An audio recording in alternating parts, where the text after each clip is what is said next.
At 6:16 in the morning, Ryan suddenly woke up in bed and saw his girlfriend Hannah lying beside him. Suddenly, the door burst open with a bang.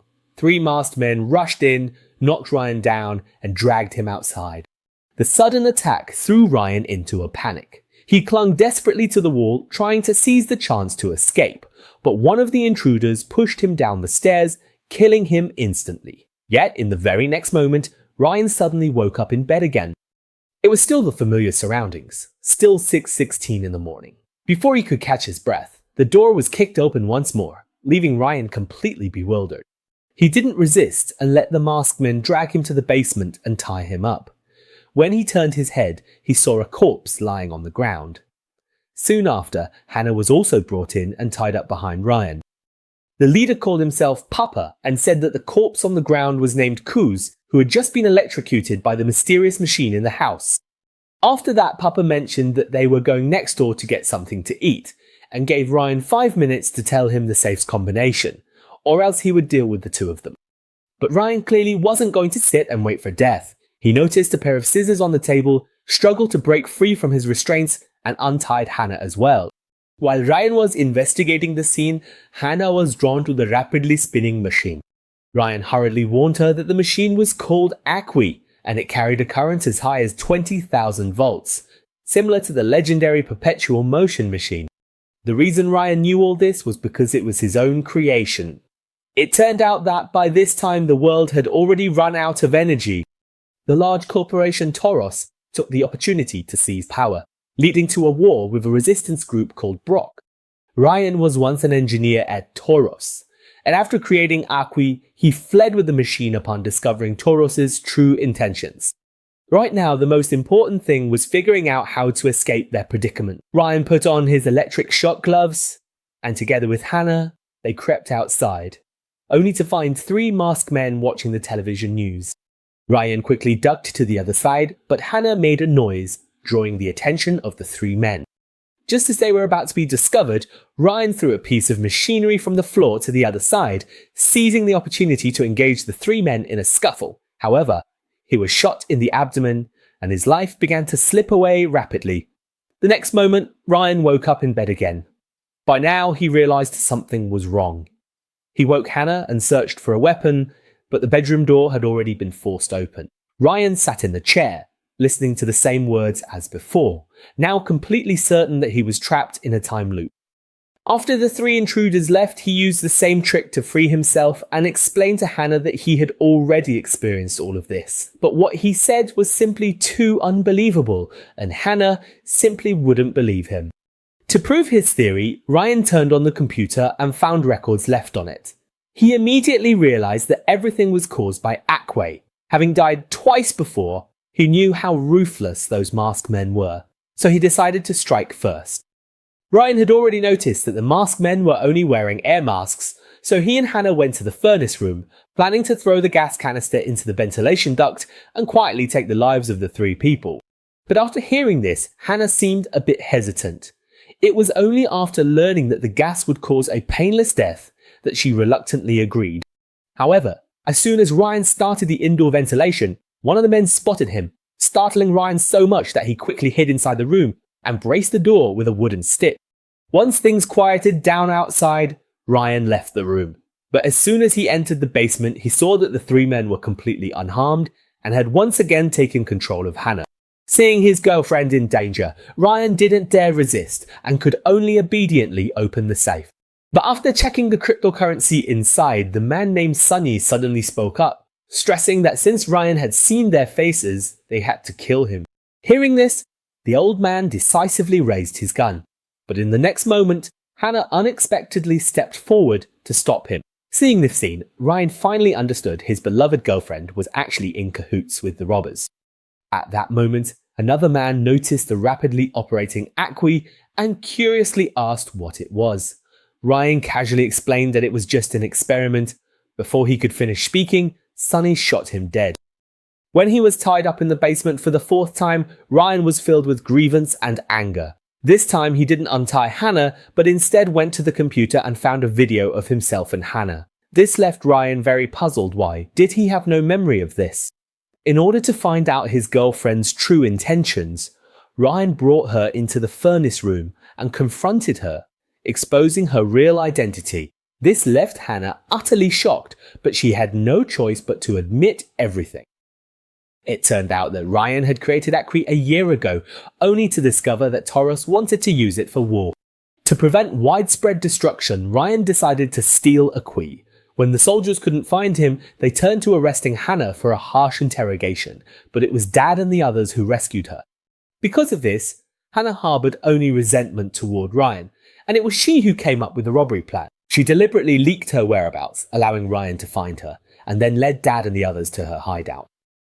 Although Ryan was angry, he also understood that he was indeed the one who had caused trouble for Hannah, so he didn't say much, only asked her to put on an act.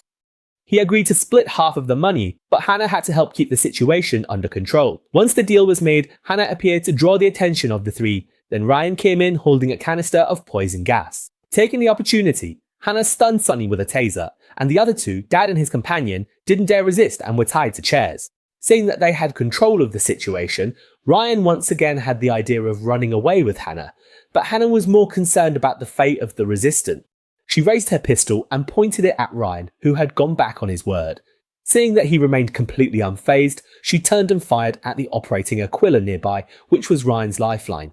He quickly darted between Hannah and Aquila, but unexpectedly, the gun went off, taking his life once again.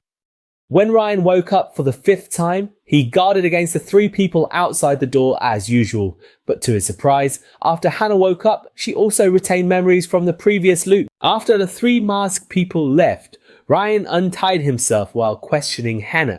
But what Hannah found strange was that, even though she only had memories of one time, she felt as if she had experienced much more. Ryan confirmed his suspicions through the computer. They had already gone through 5 loops. The loop began at 6:11, which coincided with Kuz's death. Each time it ended at 9:25. But why did Hannah have memories only this time? Suddenly, Hannah remembered that after she helped the 3 untie their restraints, someone shot at her, but she couldn't recall exactly who it was. They decided to first subdue the 3 and then shut down Acqui. To make the 3 lower their guard, Hannah tied up Ryan and herself again. She loudly called for them to untie her, but upon seeing Acqui nearby, Hannah realised that this mysterious machine could help Brock turn the tables. Ryan saw through her intentions and immediately became agitated, and Hannah quickly whispered an apology. But all of this was noticed by Sonny, who immediately opened fire and shot everyone except Ryan. The death of his girlfriend left Ryan in utter despair. Seeing Sonny take the summoner out of Kuz's clothes and start calling the mechanical army of the Toros group, Ryan realised that Sonny was a mercenary for Toros. But the massive current from the perpetual motion machine left Sonny at a loss for what to do. He turned to Ryan and asked how to shut it down, only to be mocked and ridiculed by Ryan, which infuriated him so much that he raised his gun and fired a shot. When he woke up for the 6th time, Ryan told Hannah about Sonny's identity as a mercenary, which also confirmed the unease Hannah had been feeling. Hannah emphasised that they needed outside help, so she made a noise to attract the other 3, lied that Ryan had escaped and suggested splitting into 2 groups to search, taking the opportunity to secretly tell Old Man about Sonny's intentions. Unexpectedly, on the other side, Sonny had already betrayed his companions and returned to the basement intending to frame Ryan. However, Hannah firmly believed that Ryan would never do such a thing.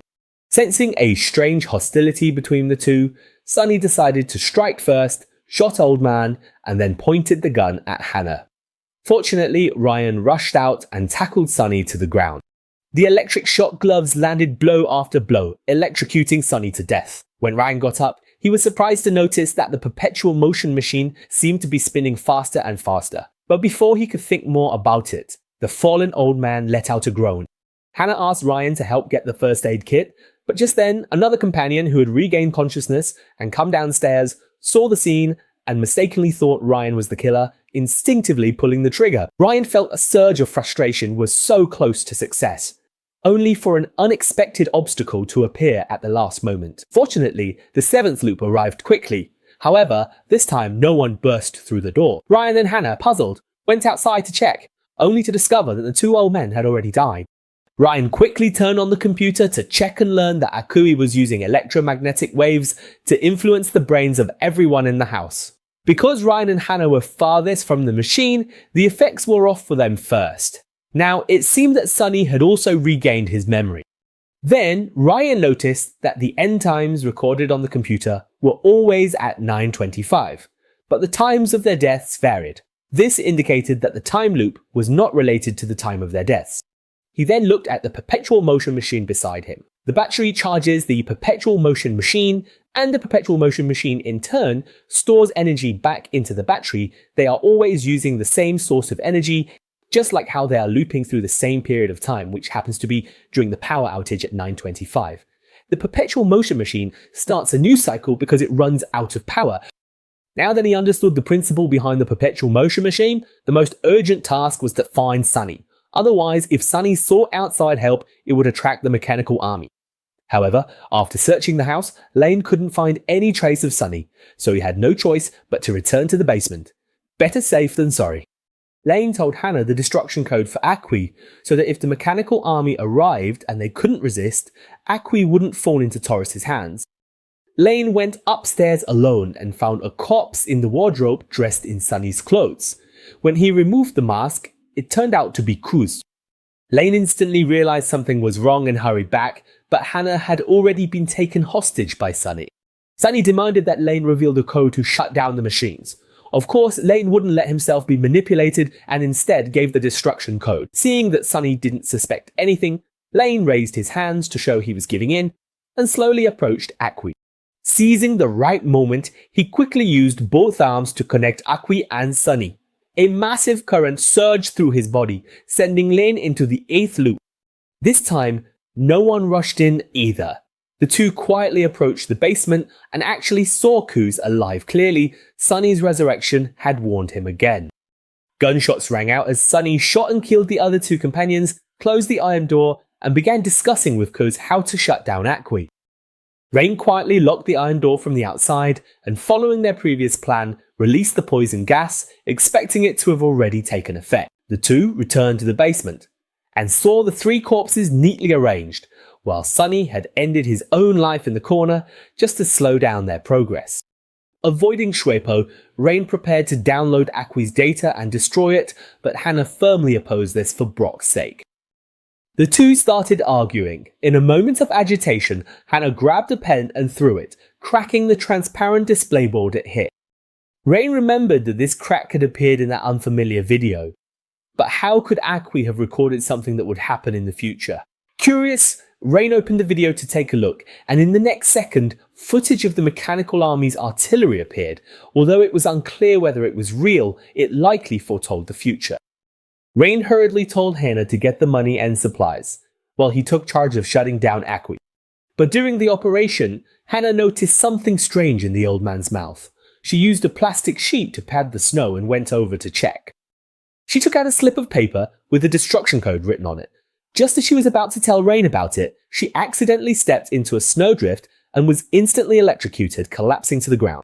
Everything happened so suddenly. Rain rushed over to perform CPR on his girlfriend, but Hannah still wasn't breathing.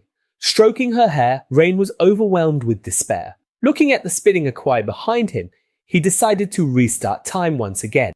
Waking up for the 9th time, Rain looked at his sleeping lover beside him and suddenly realized that nothing was more precious than Hannah. He sincerely apologized and expressed his willingness to help. The bedroom door was kicked open by 2 masked men, but Sunny did not appear. With no time to explain much, Hannah directly pulled off the old man's mask and briefly explained Sunny's identity and purpose. Unexpectedly, the two of them were also no longer affected by Acqui, retained their memories and decided to cooperate to search for Sunny together. But as they passed through a narrow corridor, Sunny suddenly appeared, snatched a handgun and instantly took control of the situation. The 4 of them had no choice but to follow instructions and go to the basement. Once everyone was there, Sunny pointed the gun at Hannah. The last time she failed to shut down Acqui was because she didn't know the startup password. Kuz cooperatively took out a piece of plastic film and pressed it over Hannah's face. Seeing his girlfriend on the verge of suffocation, Rain hurriedly gave up the startup password and told them which button would stop the discharge. Sunny was very satisfied with this. After the operation was completed, she had Hannah touch 8. Seeing that Hannah showed no reaction to being shocked, Sunny further demanded that Acqui's rotor be stopped. Rain knew that Ake supplied all the electricity, so he took the initiative to flip the switch. The entire house was instantly plunged into darkness, with flashes of fire flickering. Taking advantage of the chaos, Rain led Hannah out of the house. In the distance was a city ravaged by war, with toxic gases filling the air. Rain and Hannah took turns sharing a breathing mask, gasping for air. They saw a huge black ring encircling the house. Rain speculated that only the area within the ring was affected by Ake, but Sunny and Ake were still inside. The two decided to go back in again. The wooden floor creaked into silence, and the nearby Kuz caught this subtle sound, tauntingly calling out to Hannah. Hannah recognized from the voice that Kuz was the officer who had once tormented her. Instantly losing control of her emotions, she burst out of the wardrobe like a wild beast. Kuz was already prepared. With a quick turn, he threw Hannah to the ground. Rain rushed out and tackled Kuz, but Kuz countered with a punch. Hannah quickly ran back, kicked Kuz hard in the bridge of the nose, doused him with the kerosene she had found, and then set him on fire with a flamethrower. Kuz instantly turned into a growing ball of flames, howling in agony on the floor. Rain covered him with a towel, unable to bear witnessing such a brutal scene. Suddenly, the power in the house came back on. Rain immediately rushed to the basement and started fighting with Sunny. Hannah, who was helping with a gun, accidentally shot the transparent display panel, while Rain had already gained the upper hand, forcefully pressing Sunny's head toward the rapidly spinning aquifer. In an instant, blood splattered everywhere. Sunny stopped breathing completely. Rain ran to the computer to check and discovered that they were indeed in the 9th loop, but the data showed an interruption record due to the aquifer's power outage. Rain opened other files, and one of them was filled with dense sequences, indicating that they had already looped hundreds or even thousands of times. It was only because Aquifer rebooted every time the loop ended that they had no memory of the previous cycles. At that moment, the sound of someone banging on the door came from outside it was the mechanical army. Hannah nervously pointed her gun at the door, while Rain operated the computer, preparing to destroy Aquifer.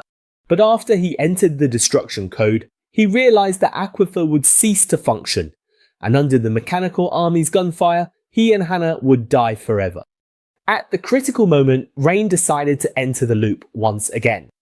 Even though they had tried so many times, he still believed that there would eventually be a successful attempt. The two of them decided to record a video to leave behind some clues. Rain turned on the camera and shouted into it to trust Hannah, but before he could finish speaking, the screen door was smashed open. A mechanical soldier burst in and instantly gunned them both down. At 6:16 in the morning, Hannah woke up from her dream. Clearly, a new loop had begun. End of this episode.